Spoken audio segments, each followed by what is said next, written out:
Buenos días.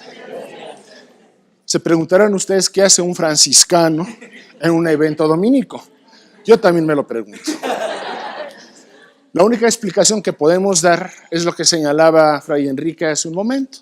Hay una tradición de cercanía fraterna en las dos órdenes.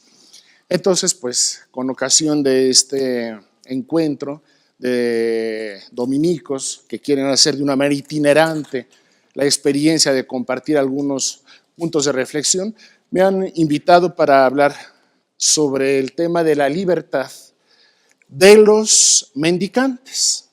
Así que pues agradezco la invitación y como tenemos 30 minutos para la exposición, pues evidentemente esta será muy grosso modo. Debo hacer una aclaración. Voy a hablar del tema desde la perspectiva de lo que conozco, es decir, la espiritualidad franciscana. No porque la espiritualidad franciscana sea el paradigma de todo lo que significa las órdenes mendicantes, sino más bien es como mi plataforma, es lo que yo conozco. Falta que lo viva, ese es otro rollo, ¿verdad? Pero bueno, es como la plataforma en la que me voy a apoyar para desarrollar este tema en 30 minutos. Segunda cuestión. Cuando decimos la libertad de los mendicantes, estamos presuponiendo, esto es evidente, que las órdenes mendicantes tienen una manera específica de vivir la libertad de los mendicantes. Hay una manera específica de enfocar, de entender, de vivir el tema de la libertad. Gran cuestión. ¿Cuál es esa forma específica? ¿Qué es lo que hace que nosotros vivamos la libertad con un sabor especial?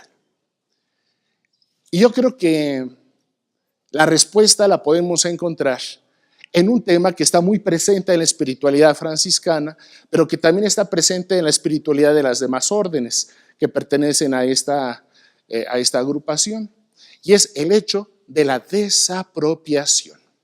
Cuando nosotros hablamos de órdenes mendicantes, pensamos en automático que se trata de un tema económico, un tema que tiene que ver con el modo de subsistencia, ¿verdad? ¿Cómo le vamos a hacer para llegar a fin de mes?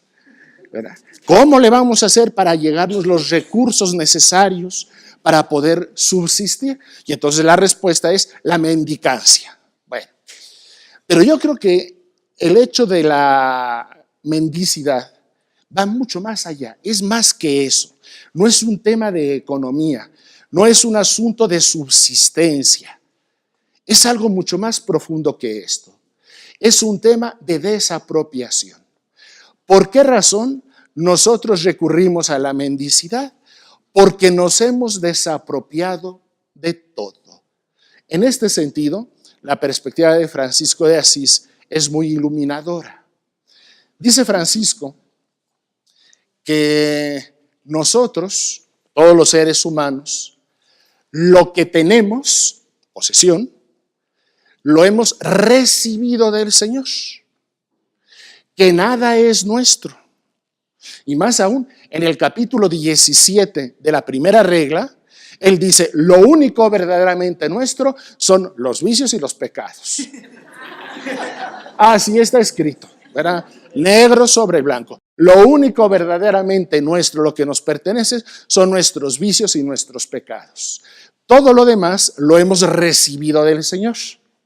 Ahora bien, si yo le pido a alguien de ustedes que me preste su pluma, porque voy a tomar nota de algo, una vez que ya tomé nota de aquello, ¿qué tengo que hacer con la pluma?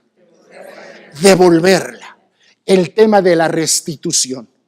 El tema de la restitución. Francisco insiste, restituyamos todos los bienes al Señor porque no nos pertenecen, porque no son nuestros. Entonces hay que devolvérselo al Señor. Eso significa entonces que hay un proceso de despojamiento. Las órdenes mendicantes son mendicantes, no tanto porque se están preocupando de cómo resolver el asunto de su subsistencia, sino porque en su espiritualidad propia hay una desapropiación, un devolverle al Señor lo que Él nos ha dado. Y por tanto, entramos en una dinámica de dependencia fraterna respecto a los demás y de dependencia respecto al Señor Dios. Siendo las cosas así, entonces podemos entender que la libertad de los mendicantes está justamente en el hecho de la desapropiación, porque cada cosa que poseemos, cada cosa que consideramos nuestra, nos ata. Es una atadura. Si alguien se quiere llevar a la fuerza mi computadora, yo me resisto. ¿Por qué? Porque es mi computadora, porque es mi libro, porque es mi coche, porque es mi. Cada cosa que considero mía es una atadura más. Entonces la desapropiación es un camino de libertad y eso es lo específico precisamente del modo mendicante de vivir la libertad, la desapropiación. ¿Vamos bien hasta aquí? Segundo punto. Cuando yo me puse a preparar un poquito el tema, dije, a ver, ¿en dónde puedo encontrar como la carta magna de la libertad en la espiritualidad de Francisco? Y entonces me remití a los escritos de nuestro Padre. Hay una sección que se llama las admoniciones, que recoge pues ciertas frases sueltas de Francisco y que alguno pues recopiló y luego las puso por escrito, con su estilo literario muy propio. Y entonces me remití a la admonición número 3. Y qué cosa tan curiosa. Abro yo la admonición número 3 y se titula así. Dice, la verdadera obediencia. Y digo yo, a ver, pero si voy a hablar de la libertad, ¿qué no será que obediencia y libertad se contraponen? Si eres libre, no tienes por qué entregar tu voluntad en manos de otro. Y si obedeces, pues entonces no eres libre. ¿Cómo es posible entonces que para hablar de la libertad tengamos que remitirnos a una admonición que habla de la obediencia? Pero cuando nosotros leemos esta tercera admonición, descubrimos que cuando tú pasas por ese proceso de desapropiación, de restitución, no es porque vas a perder tu libertad, sino porque la vas a reconfigurar. Este es el asunto, ¿verdad? La obediencia no significa pérdida de la libertad. Obediencia no significa abdicar de mi libertad, significa reconfigurarla, darle otro perfil, darle otro sentido. Y en la tercera admonición, Francisco nos va a presentar diversos tipos de obediencia y por tanto diversas formas de vivir la libertad propia de los mendicantes. La primera es la que él llama la verdadera obediencia. Dice así,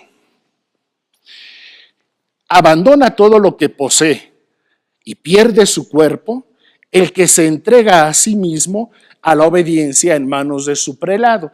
Este es un lenguaje que Francisco no utilizaba. Si él leyera la edición actual y viera que a él le atribuyen palabras como prelado y súbdito, se vuelve a morir nuestro Padre San Francisco, ¿verdad? Pero bueno, la intención, la idea central se comprende. Dice, y todo cuanto hace y dice, si sabe que no es contra la voluntad del prelado, y mientras sea bueno lo que hace, es verdadera obediencia.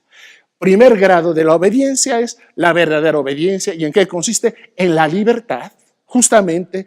En la libertad, habida cuenta solamente de dos cosas. Que sea bueno lo que tú haces, ¿verdad? Y que no haya una oposición por parte de quien presta el servicio de autoridad.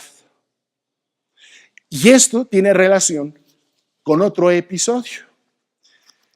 En cierta ocasión iba el padre San Francisco platicando con Fray León, uno de los compañeros de la primera hora. Y Fray León le decía, hermano Francisco, ¿cómo puedo hacerle yo para mejor servir al Señor? Y entonces Francisco le responde después por escrito con un pequeño billete y le dice lo siguiente, fíjense ustedes, se los voy a leer. Dice, hermano León, tu hermano Francisco te desea salud y paz. Te respondo como puedo sobre lo que platicamos en el camino y esto es lo que te aconsejo. Que hagas con la bendición de Dios y mi obediencia lo que mejor te parezca para agradar al Señor. Entonces se trata de una libertad creativa, primer grado. La libertad creativa. Mientras no haya una oposición por parte de quien presta el servicio de autoridad y con lo que estás haciendo no sea malo, siéntete libre de desarrollar tu creatividad, tus dones para mejor servir al Señor Dios. Entonces, este es el primer grado de la libertad. Libertad creativa, ser creativos, echar a andar la fantasía para mejor servir al Señor Dios. Este es el primer punto. Pero luego viene el segundo nivel de la obediencia.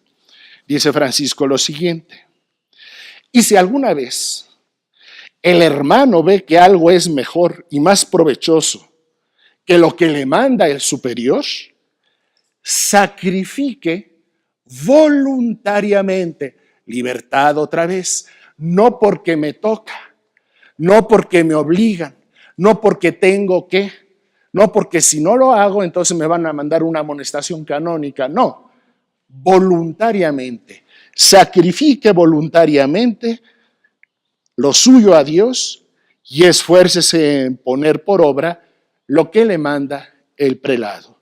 Esta es la obediencia caritativa, segundo nivel. A la obediencia caritativa le corresponde la libertad caritativa. Es decir, hacer mía la voluntad del hermano, no porque me están obligando, sino porque hay una motivación más de fondo, que es el Señor Dios. Es decir, se trata de la libertad como antídoto de la autorreferencialidad. Porque fíjense bien lo que dice Francisco aquí. Si el hermano ve que hay algo mejor y más provechoso para él que lo que le están mandando, déjelo a un lado. Porque nosotros, en nuestra lógica habitual, pensamos en lo que nos resulta a nosotros mejor y más provechoso. Porque yo quiero crecer, porque yo quiero desarrollarme, porque yo quiero ser mejor, porque yo. Con mucha frecuencia, el ejercicio de la libertad es autorreferencial, es decir, referido a mí mismo, en busca de mi provecho. Y entonces yo me constituyo en el centro de mi propia libertad, en el centro de mis decisiones que me beneficien. Y dice Francisco, cuidado, utiliza mejor tu libertad como un antídoto contra la autorreferencialidad y dirígela mejor al Señor Dios, sacrifique voluntariamente sus cosas al Señor Dios por el hermano, por lo que el otro me está diciendo. Entonces, esto me saca a mí de constituirme en el centro de mis decisiones, en el sujeto y en el fin último del ejercicio de mi libertad. Segunda forma de vivir la libertad. Y luego, la tercera. La tercera dice lo siguiente: pero si le mandan algo que va en contra de su alma, no está obligado a obedecer. Eso lo sabemos perfectamente bien. Pero fíjense, pero si por ello ha de sufrir persecución por parte de algunos, ámelos más por Dios. Porque quien prefiere sufrir persecución a desear separarse de sus hermanos, ese se mantiene en la obediencia perfecta, no en la verdadera, no en la caritativa, la perfecta obediencia. Es decir, la libertad que opta por el hermano, que opta por no separarme de los otros, aunque me estén persiguiendo, aunque me vaya como en feria. Este es el ejercicio de la libertad, el ejercicio supremo de la libertad, optar por los otros. Ese se mantiene en la obediencia perfecta, ya que entrega su vida por sus hermanos, no a sus hermanos, por sus hermanos. Entonces, intentando resumir estos flashazos rápidos que hemos presentado, ¿en qué consistiría básicamente la obediencia de los mendicantes? En primer lugar, en un desapropiarnos de nosotros mismos para restituir todo lo que somos y tenemos al Señor Dios y emprender un camino de libertad que no nos ata a nada y a nadie. Camino de libertad que me hace creativo para servir al Señor Dios y para servir a los hermanos. Camino de libertad que me saca de la autorreferencialidad para abrirme al otro con mayúscula, el Señor Dios, y al otro con minúscula, que son mis hermanos. Camino de libertad que hace que yo voluntariamente opte por permanecer unido a mis hermanos, a pesar de que las relaciones fraternas no siempre son tersas. Por ahí podría ir entonces una manera de interpretar, de entender lo que es la libertad en los religiosos mendicantes. 30.